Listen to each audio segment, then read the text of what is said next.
Hi, everybody. Thank you so much. That was such a great start to this conference. I wanted to take a little bit of time to say thank you to the sponsors and the agency team Hawaii's two and only Dylan and Monica Nonaka for putting this on and gathering us all here. My name is Justice Pang. I was born and raised on the east side of the Big Island. I grew up in a middle-class surrounding and married my high school sweetheart, and I've been a licensed realtor since May 2019. So I just made about 3 years. At age 12, I sold Brada Pops at Makuu Farmers Market every Sunday morning. How this happened is my dad gave me $100 and he told me it takes money to make money. I bought 100 Brada Pops for $1 each and sold them for $2. I missed out on sleepovers, birthday parties, and much more because I woke up every Sunday morning at 4 a.m. This is how it all began. During my freshman year of high school, I began selling musubis. Jasmine can vouch for me. I went to high school with Jasmine. I woke up at 5 a.m. every school day to make rice and fry spam. I made about 40 to 50 musubis. And I had a cooler full of soda with me as well. So I remember carrying a heavy cooler bag of 15 to 20 sodas and another cooler bag of hot foil wrapped musubis with a smile on my face knowing I'd make $70 that day. So I was super stoked to make $70, right? At age 16, I ended up owning 2 cars by myself. They were Honda Civics, but I was super proud of myself. At age 16, I got my first job waitressing.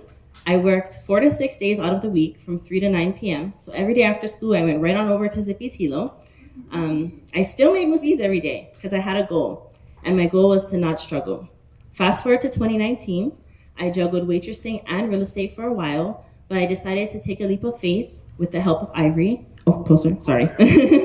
With the help of Ivory, I decided to take a leap of faith and commit to real estate full-time. Since then, I've been giving it my all. So my first 6 months as a realtor consist of learning, nonstop investigating, researching, and many trips to the planning department. We all know that we live at the planning department, right? I did not make $1 my first 6 months licensed. I showed homes to everyone and anyone. I ran my energy dry, chasing leads. I often found myself in the dry storage of Zippy's Hilo, emailing my clients, acting like I'm in a meeting, and I'll get back to them soon. So it was very chaotic. On January 28th, 2020, I closed my first deal, a $509,000 home in Waikoloa. My commission was $10,695. I've never received a check that big before. I've never had a deposit that large before. And I can't say I'm in this business for the money, but I'm not mad about it either. At this time, a million thoughts ran through my mind. I could pay off my house in no time. I don't have to worry about bills anymore. My parents never have to work again, and I can change lives with this career. I planned the next 50 years in that moment with a $10,000 check. I was only 23 years old with less than $100,000 in debt, and I felt like I was on top of the world. However, clients and deals don't just fall into your lap. So today I'm going to be sharing with you the 5 must-dos to have success as a real estate agent. Thank you, guys. I got through the first page. Okay. My first must-do to have success as a real estate agent, I depend on my Google Calendar. You're probably going to hear this at every speech today. You need a calendar. As Dylan says, if it's not in the calendar, it's not happening. And that's completely true. Something you can do today to get organized is download the Google Calendar app and create a widget. Add this widget to your home screen to ensure that you don't miss an appointment or a task. Most Americans check their phone 344 times per day. Unless you're Ivory, then you check your phone 1,000 times per day. If your calendar's on your home screen, you shouldn't miss a thing. That's an example of it. All of my other apps are below that, but I wanted to zoom in on that because you lift it up and you see 19th Ave has a approval due for their loan. It's just the first thing you see in the morning, the first thing you see when you open your phone. I also like to open my emails and mark them as unread if I cannot respond at that moment. This helps me to get back to the message when I'm at my desk or later on in the day. I wish we could do this with text messages because that'll make it a lot easier to remember that they texted you. My last tip to get organized is to stay organized with having the tech. Whether it be the Apple products or Dylan's favorite Google Pixel or Samsung green messages, you can connect your files, contacts, messages, passwords on all of your devices. Personally, I have all the Apple products. I don't have to type in my passwords. I don't miss a phone call or a text thanks to my watch. And then when you can text on your computer, so it's a lot faster than texting with your phone. I do that a lot. You can drag files from your desktop to your messages and vice versa. And once you get the hang of utilizing all devices together, it saves you a ton of time and energy. Sorry, but what about the aesthetic part? Oh yeah, my aesthetic. Thanks, sis. No worries. No, I think it's on the next one. You can just go to the next slide. My second must do is to be careful what you say and who you say it to. Do not speak negatively or cause worry or chaos. So our clients hire us to relieve stress and not give stress. Instead of complaining or coming off irritable, I tend to have an absolutely attitude. When clients ask me to do the ridiculous questions or ask me a ton of questions on the busiest day of my life, I respond with a sentence that begins with absolutely. So for example, my client could say, "Hey Justice, I want to know how many offers are on this house. Can we see it tomorrow? How high do you think offers are gonna go?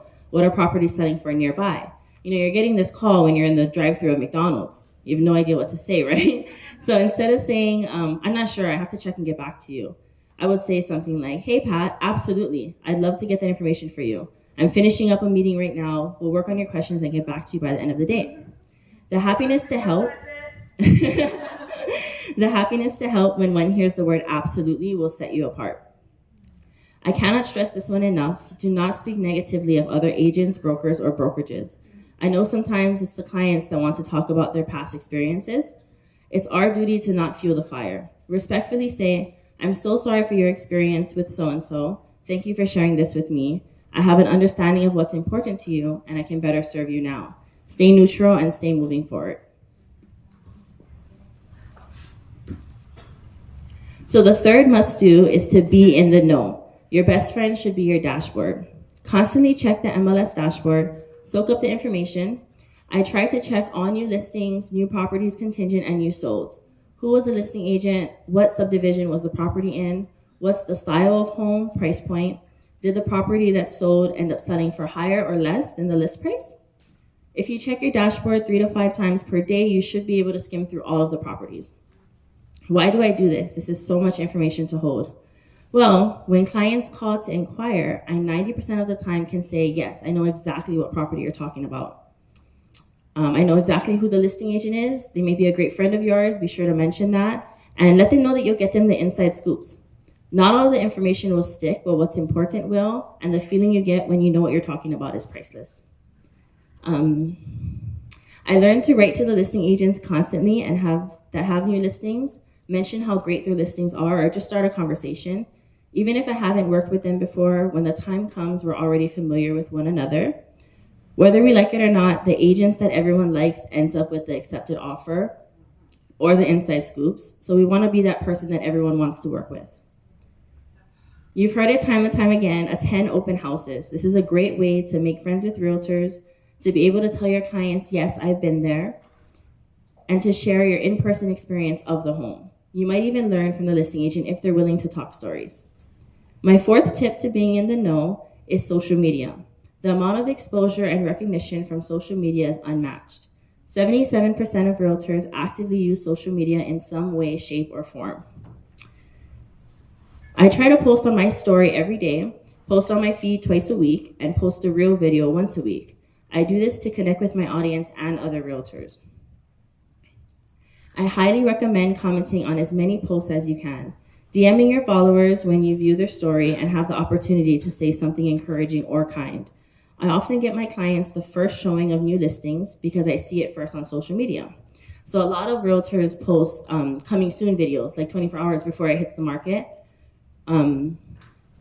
That's how I get my clients in before everyone else. I write to them and I let them know, "Hey, I have a client that's really interested. Can I come by, take a video, or bring my client?" We get in there hopefully the next day. Using the same method, I found buyers for my listings before the listings go active. I'm not so much on TikTok, but I really should be. I love to watch TikTok to learn new things and lift my mood by watching something funny. I actually searched public speaking examples on TikTok prior to this speech to get some tips. TikTok has become the new platform for all ages, all genders, and all topics. Okay, my biggest tip to be in the know, especially if you're a new agent, is to prospect by choosing one subdivision per week. Study everything about that subdivision: association dues, road maintenance, future parks and plans, any additions that'll add value to the property. Lava zones, you have to know your lava zones on the Big Island. Flood zones, something else you really need to know, and the history of the subdivision would help too. Go to the county record site for that subdivision that you just studied. Send a personalized letter to every landowner. I do one street at a time to ensure that I cover the entire subdivision. I suggest beginning with landowners because when they call, it's easier to pitch yourself than when homeowners call. This makes great practice. Soon enough, you'll be writing letters and cold calling homeowners. Okay, the first must do is to have time management. Thank you so much. In my opinion, there are 3 levels to prioritizing your time.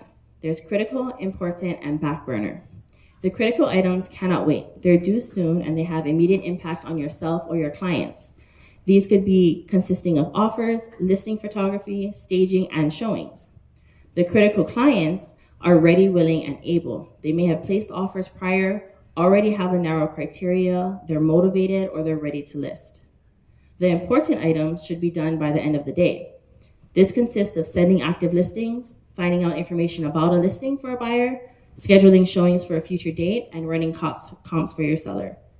The important buyers may have just gotten pre-approved, they're skimming the market, they're learning their criteria, and they're wanting to take it slow. The important sellers may have begun decluttering, preparing for photos, vacating their tenant, and hopefully they're taking on the task that you told them to do at the listing appointment. The back burner items can wait until the next day. I try not to have more than 2 hours of back burner items on my list. The back burner clients are not putting in the work to get pre-qualified. They might be all over the map, changing their minds and making excuses. We don't give up on these clients, but we don't give them our first hours. We guide them, and when they're ready to get serious, then they can have more of your time. If you're unsure how to place your client into a category, you can ask these following questions. So for buyers, you can ask them, are you working with other realtors? This should be your very first question when you meet any buyer. What is their timeline? Are they utilizing cash, a loan, or a 1031? Will this purchase be their primary residence or secondary? If they are currently renting, when is their lease up? What is their preferred neighborhood, and are they within budget? The best thing you can do is bring your clients to reality in the beginning of the relationship. For sellers, some of the questions you might ask is, are you interviewing other realtors? What is their timeline? Are they utilizing a 1031? Do they have to make repairs or improvements? Are they decluttering and taking the advice that you gave them at the listing appointment? And do they take long to get back to you or seem uncommitted? These questions are important because it'll help you find out who is really ready. There aren't bad clients if they're not ready, or if they are on the fence, but nothing will happen until they're off of the fence. Still follow up, still keep in touch, but focus on what's going into escrow or on the market within the next few days. That should be your main priority. Okay, so Dylan likes this one. My rule of thumb is you'll never see me showing homes to an unqualified buyer that is not ready, willing, and able. It's no good for them and it's no good for me. This causes wasted time and unnecessary emotions. Have you ever had a client cry over a listing that's been sold before they could get pre-qualified? It's the worst feeling ever. It feels like you failed them as an agent. And in a sense, you kind of did. They shouldn't have been at that home. They shouldn't have spent time at that home, and they shouldn't have fallen in love with that home without being qualified with an accredited lender. Although my schedule is most times packed, I always leave a few hours a day for last-minute meetings, conversations, back burner items, or if I need a breather, I utilize these few hours to take a break from the race. So nothing saves me more time than my pre-written templates. You have to use Canva and make pre-written templates. An accepted offer, I put in all of the information that a buyer or seller may need to refer to. This includes their address, TMK, earnest money due date and instructions, contract deadlines that are important to them, contact info for their escrow agent, lender, inspector, termite company, and their tentative closing date. You'll be amazed how many buyers and sellers don't know when the closing date is. They should know that. I have a vendor list that has lenders, survey companies, termite companies, fencing companies, landscaping companies, inspectors, contractors, and much more. I have a home buyer's guideline that goes to all of my clients that is interested in becoming a buyer. I have a checklist that tells my buyers what the lender may need so that they can get those docs together before they meet my lenders. I have a template for land buyers with brief descriptions of each subdivision on the east side of the island that includes average land size, flood zone, lava zone, dues, paved or unpaved roads, proximity to town, and special features of that subdivision.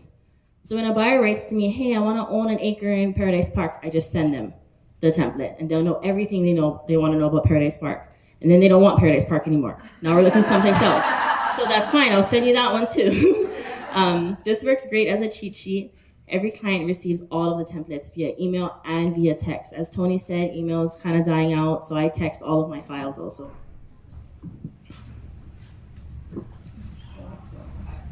Okay, my last but not least, my fifth must-do to be a successful agent is to remain grateful. Although I've worked very hard to get where I am today, I know for a fact that I would not be where I am today without the grace of God. I thank Him every day for this life because I know that all good things come from Him. And what we have here is temporary. I believe that having morals is what got me this far in life. Being kind, doing the right thing, and giving everything I have has done wonders for me. Be grateful for your clients, the ones that need the extra hand-holding, the ones that know it all but have the most questions, the buyers that want to place offers on everything, the buyers that want to place offers on nothing, the clients that keep you on the phone extra long because they're lonely. This is what we are here for, and this is why we do what we do. I'm extremely grateful for the team that I'm a part of. It's only been 7 short months, but I truly feel like I'm home. I cannot stress this enough. Find a team that will support and encourage you. Find a partner that will get you through those days where you forget why you started in this business. I could not have gotten through my worst days without Ivory. Find someone to learn from, to teach, to grow with, and that is just as passionate as you are. Lastly, always give more than you take in every situation. And that's my speech. Thank you guys so much. Thank you.